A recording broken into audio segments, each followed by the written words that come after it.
I was thrilled and overcome, really, because I've had a long history with this festival.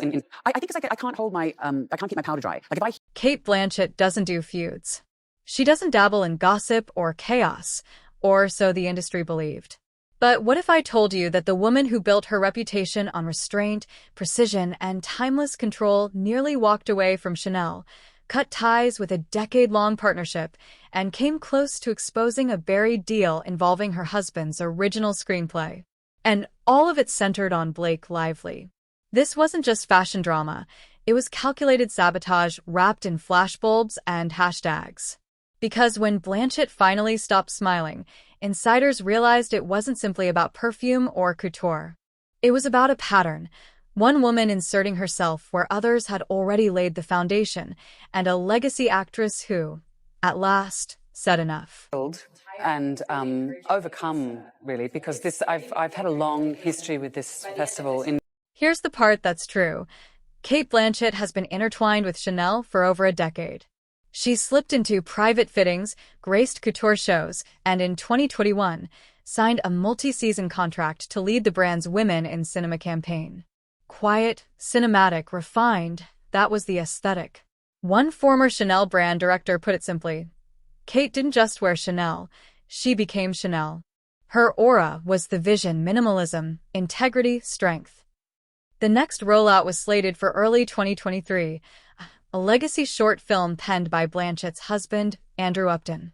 Shot in black and white, it told the story of two women bound in silence.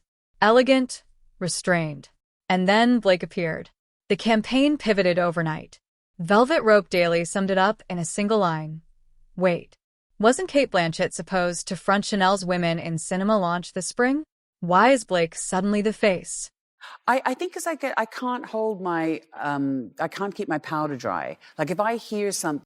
2 weeks before cameras were set to roll on Andrew Upton's short film for Chanel's Women in Cinema campaign, Blanchett's team received a blunt, 3-line email. Campaign direction is changed. Creative alignment no longer in place. Project cancelled. No phone call, no explanation. Just gone days later, Chanel unveiled Blake Lively as the new face of the campaign. The concept had shifted entirely. A glossy collaboration between Chanel, Netflix, and Blake's wellness venture.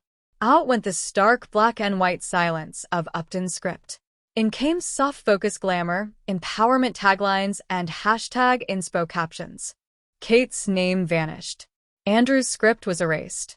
Not even a passing mention. One stylist who worked on the early stages later admitted anonymously, it was never supposed to be Blake. Her team offered Chanel a cross-platform deal they couldn't resist. But replacing Cate like that? Bold. Maybe too bold. Industry blog Behind the Velvet Clip put it more bluntly. They scrapped Blanchett's husband's screenplay for a Blake Lively wellness tie-in and still called it cinema. By March 2023, the fallout reached a critical point. Chanel hosted a private, invite-only dinner at a restored chateau outside Paris. The event was designed as a showcase for women in cinema, a curated guest list of legacy actresses, directors, and longtime brand partners. Cate Blanchett had RSVP'd months before, when she was still set to unveil Upton's script. 2 weeks out, Blake was suddenly announced as the evening's brand honoree. Cate's presentation was quietly removed from the schedule. She didn't back out. She arrived. And according to one guest coordinator, she was immaculate, composed. Not angry, not fragile, just controlled, like she was taking notes for later. Months afterward, a leaked DM from a celebrity assistant surfaced on Reddit, claiming to describe a moment from that very dinner. According to the post, Blake was overheard speaking with a senior Chanel creative after the second course. I just feel like I can bring something fresh to it, Blake reportedly said. The script was beautiful, but a little outdated, right? The creative allegedly laughed. You mean Andrew's script? I didn't even realize it was her husband's until later. Legacy is nice, but legacy doesn't sell to Gen Z. Blake wasn't whispering. Cate, seated 2 tables behind, heard everything. The assistant claimed she didn't flinch, didn't break composure.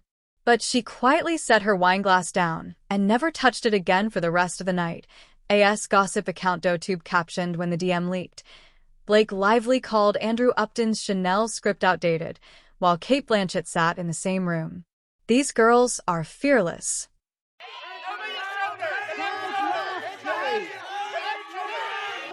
2 weeks later, Cate Blanchett resurfaced quietly, not on a red carpet, but at a low-profile humanitarian ceremony in Berlin.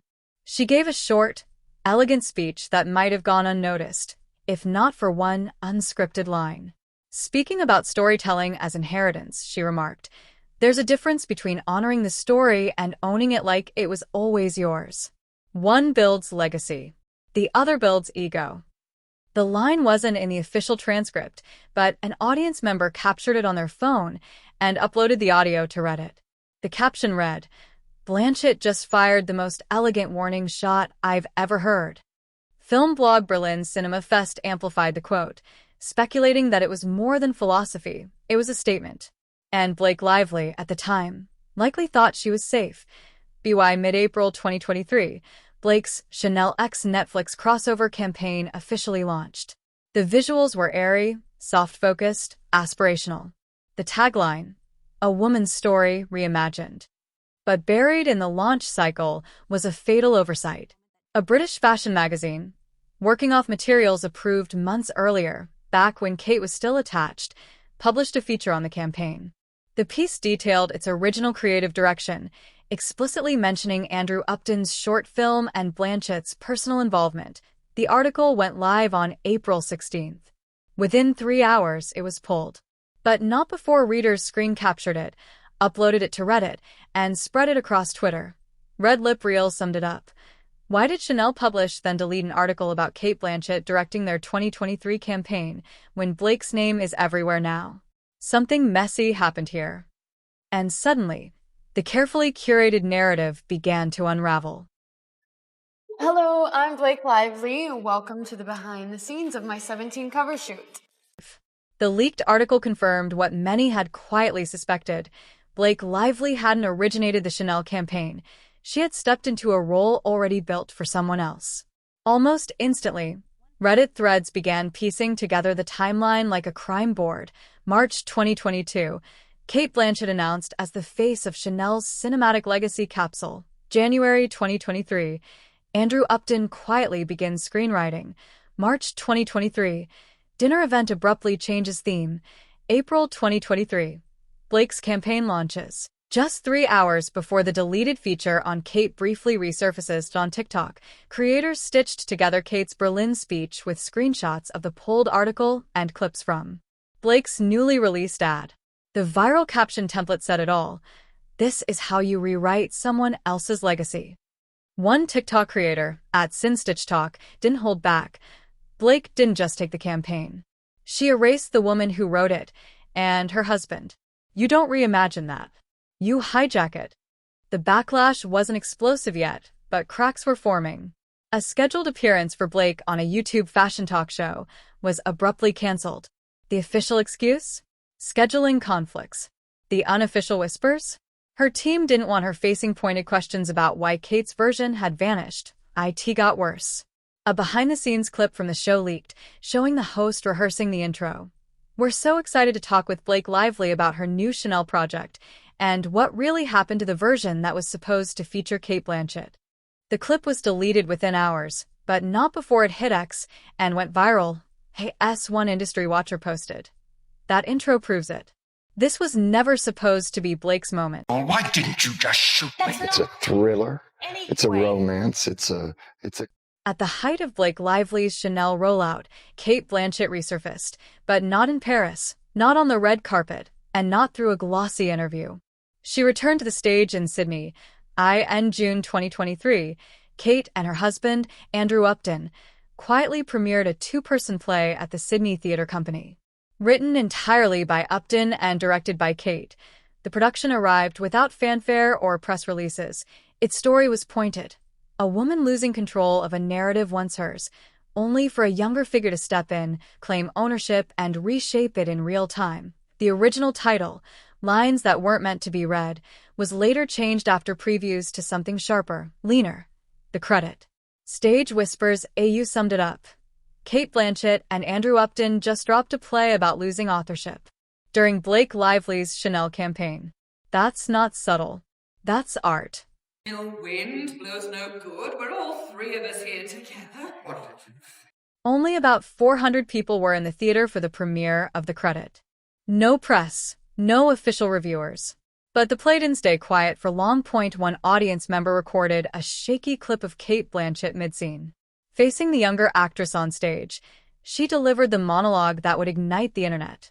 The worst part isn't that you took it. It's that you convinced them it was always yours. And now, when they applaud, I clap too, because I don't even recognize what they're praising anymore. The audience was silent, the tension thick. Hours later, the clip hit X with the caption, "She's not acting. She's telling you what happened." Theater Leaker X called it, "Blanchett's monologue in the credit is the most brutal thing I've heard on stage in a decade. And you know exactly who it's about." By July 2023, the narrative had flipped. Blake's glossy rebrand into prestige fashion had unraveled into a timeline-obsessed Reddit saga. TikTok creators dissected every frame, side-by-sides of Chanel's dinner footage, breakdowns of Cate's Berlin quote, even body language analyses of Blake's campaign shoots. Then came the leaked email. Posted first to Discord, it was allegedly written by Blake's campaign manager. The line that set off a firestorm. "If Cate's going to go the art revenge route, we'll need to elevate the language around Blake's arc shift to creative reclamation." The phrase creative reclamation trended for 3 days straight, but not the way the team intended. PR Fail Central summed it up. Creative reclamation is what you say when you hijack someone else's story, then panic because they told the better version anyway. By August, the fallout was visible. Blake had already shot a glossy cover for Viva Vogue's Power Plus issue, meant to cement her Chanel campaign as a career milestone. The spreads were designed, the press kit finalized, the interview locked. But just 48 hours before rollout, the cover was pulled. No statement, no replacement, just a sudden pivot to sponsored content. Insiders whispered it wasn't logistics. It was fear. A source close to the Vogue team admitted. The narrative had shifted. Between the leaks, the play, and the backlash, it wasn't worth the PR risk anymore. Glossy DramaBot nailed it. Blake's Viva Vogue cover was printed, signed, and disappeared overnight. When a fashion magazine kills a cover, that's not bad timing. That's reputational damage.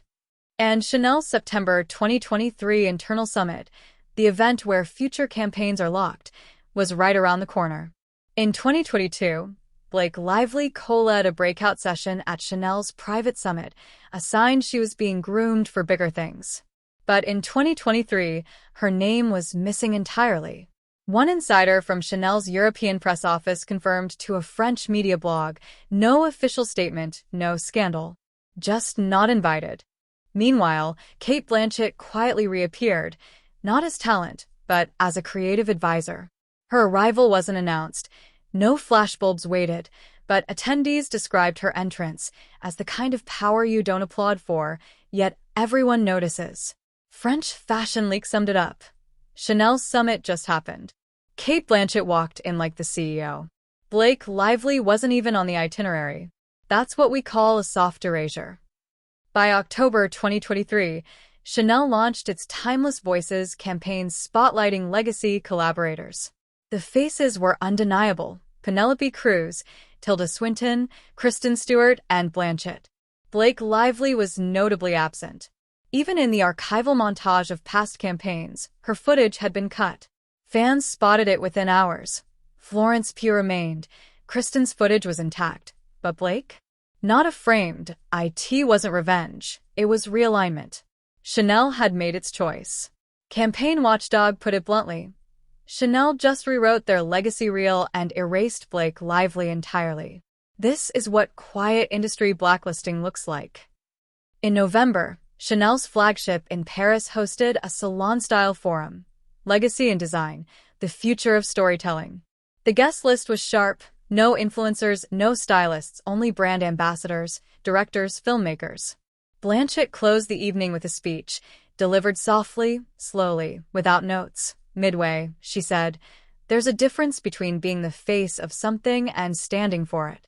One sells perfume. The other carries consequence." The room froze. No applause until she stepped away from the podium. Chanel's official video clipped that line, but an uncut version leaked online via a French journalist. Within 48 hours, it had over 3 million views. Filmode France tweeted, "Cate Blanchett, there's a difference between being the face of something and standing for it. I don't think she's talking about perfume." Until that moment, speculation about the campaign had lived in rumor. No one inside Chanel had confirmed it until someone did. A former mid-level marketing strategist, now at a rival house, went off-record to a respected European outlet. The decision to replace Cate was financial. Blake's team offered a package no one could match. But no one expected her to gut the creative process too. She reshaped the messaging, shut out the original creatives, and treated the campaign like a brand launch. "We lost our soul." The quote ran under anonymity, but the source's credibility was undeniable. The silence from Chanel afterwards spoke volumes. Luxury Leaks EU distilled it. That Chanel insider quote, "We lost our soul." When collaborators start confirming what you were accused of, it's over. In December 2023, Chanel released its holiday short film, Light Remembered. A glittering 60-second spot, it closed with Blake Lively in soft focus, delivering one line of voiceover. Some stories were never told until now. But online, fans immediately recognized it. That exact line had been lifted, word for word, from Cate and Andrew Upton's original script, published in the accidentally leaked feature back in April. No attribution, no credit. Just repurposed as a tagline. Reddit erupted. Archive Detective posted, "The final line in Blake's Chanel ad is verbatim from Cate's original script. You didn't just take the spotlight. You plagiarized the moment." By now, the flashbulbs had dimmed. Blake's dazzling takeover had fizzled into controversy, her campaign tainted by whispers of plagiarism, leaks, and erasure. And in the quiet aftermath, Cate Blanchett was seen slipping out of a side door of Chanel's Paris venue, wrapped in a cashmere coat against the winter chill. Her expression wasn't anger. It wasn't defeat. It was calm. The tabloids had waited for fireworks, for a dramatic outburst, but Cate denied them the spectacle. She simply breathed in the night air, letting the frenzy dissolve behind her, because the legacy of a legend doesn't require a spotlight. It defines its own. Outside, a handful of loyal fans caught sight of her. She offered a small wave, a gracious smile, the same one that had charmed cinema for decades, then stepped into her car. Inside, away from cameras, she closed her eyes, not in tears, not in bitterness, but in reflection. Her phone buzzed endlessly with messages, concerned texts from friends, inquiries from journalists, social media tags multiplying by the minute. She scrolled briefly. Headlines and fan commentary about her calm exit flooded her feed. Some expected feuds, others quietly sided with her. Blanchett didn't reply. She powered the phone off, and statements. No subtweets. No performance. Silence was her response, and in that silence, something hardened. Not rage, but resolve. She would reclaim her space, but on her own terms. The next morning, sunlight streamed through the curtains of her hotel suite. Blanchett brewed herself a cup of Earl Grey, steam rising in the soft Paris light. Today wasn't for plotting revenge or stoking grudges. Today was for moving forward. Dressed in a simple cream blouse and slacks, she gazed out across the skyline. The Eiffel Tower cut a sharp silhouette against the winter sky, an enduring icon in a world obsessed with the next new thing. Cate straightened her shoulders. She'd seen this cycle before. Hollywood, fashion, the endless churn of novelty. It was always framed as a young woman's game. But even games had rules, and she had mastered them long ago. The queen doesn't need to scream to prove her crown. Sometimes, she just needs to stand still and let the world catch up. And in late 2023, as Chanel scrambled to reframe, Blake Lively receded into quiet, and industry insiders whispered about lost souls and quiet blacklisting. One truth remained clear. Blanchett had never needed to win the battle. She had already secured the legacy. Her resolve was her victory, and sometimes silence is the loudest statement of all. Instead of taking her seat at Chanel's second-day press junket, the very stage meant to be hers before it was quietly redirected, Cate Blanchett makes a different choice. She rides across town to a modest photography studio. On her calendar, long before the scandal erupted, sits a quiet commitment, a charity photo shoot for an environmental campaign. She refuses to cancel it. When she arrives, the small crew is visibly surprised. They half expected her to retreat into seclusion, to lick her wounds in private after the snub that has fueled a week of headlines. But instead, Cate steps in with a soft smile, a calm good morning, and the kind of presence that turns a tense room warm in an instant. Here, she is not an actress denied a campaign or a woman erased from an archive reel. She is simply Cate, an artist, a professional, a humanitarian doing the work on set. A nervous 19-year-old assistant edges forward with a coffee in trembling hands. "Thank you, you were incredible in Tar, Miss Blanchett," she whispers. Cate accepts the cup, her eyes kind, her voice gentle. "Call me Cate, please. And thank you." The words are small, but the effect is enormous. The crew exhales. The generational gap dissolves. Gossip fades into the background. In that single exchange, Cate teaches by example, grace under pressure, dignity without performance. This is how a legacy is built, not with fireworks or headlines, but with steady light. As the camera flashes capture her in clean, luminous portraits, the mood in the room shifts. Earlier chatter about the Chanel drama evaporates. What remains is admiration for her focus, her quiet resilience. Even far from the fashion house, Cate is already reclaiming her story, Style Observer posts hours later. Instead of lashing out, Cate Blanchett spent the day at a charity shoot. Her silence is louder than any headline. By evening, the machine that thrives on scandal has started to recalibrate. The narrative that began as "Did Blake push Cate out of Chanel?" is evolving into something bigger. Think pieces surface in major outlets, reframing the incident. On one side, the thrill of a younger star stepping into a luxury house. On the other, a sharper question: why do industries that celebrate heritage and timelessness so often sideline women at the height of their craft, simply because of age? Cate's poise has transformed the story. What tabloids billed as a catfight now reads as commentary. That night, in the dim light of her hotel lounge, Cate scrolls through one such article on her tablet. The headline pulls a faint smile to her lips. The author praises her refusal to indulge in petty theatrics, quoting a Hollywood producer. Cate's been around long enough to know that true power doesn't always shout. What she did was a masterclass in composure. Another passage digs deeper. Chanel, the piece argues, underestimated the public's reverence for Blanchett. Fashion, after all, is not only about youth and novelty, it is about heritage, permanence, the aura of a story told across decades. Cate Blanchett embodies that in every frame she inhabits, on screen and off. Cate locks the tablet and leans back into her chair. She isn't smug, but there's quiet satisfaction in watching the wind shift. She has done nothing, and yet she has done everything on social media. The tide is equally clear. The hashtag Cate the Class Act trends for 48 hours, filled with clips from old interviews, red carpet gestures, words about artistry over ambition. Even those who once applauded Blake Lively's fresh face for Chanel are conceding. There is something irreplaceable about Blanchett's gravitas. Meanwhile, Blake herself is quiet. No victory laps, no sharp subtweets. Her only move, a single Instagram post of a campaign still, thanking the team with a neutral caption. The comments are a mix, fans cheering her, others politely noting they hope Chanel remembers to honor legends. 2. One such remark earns a discreet like from Blake. A subtle, almost invisible nod. But it matters. It shows awareness, maybe even humility.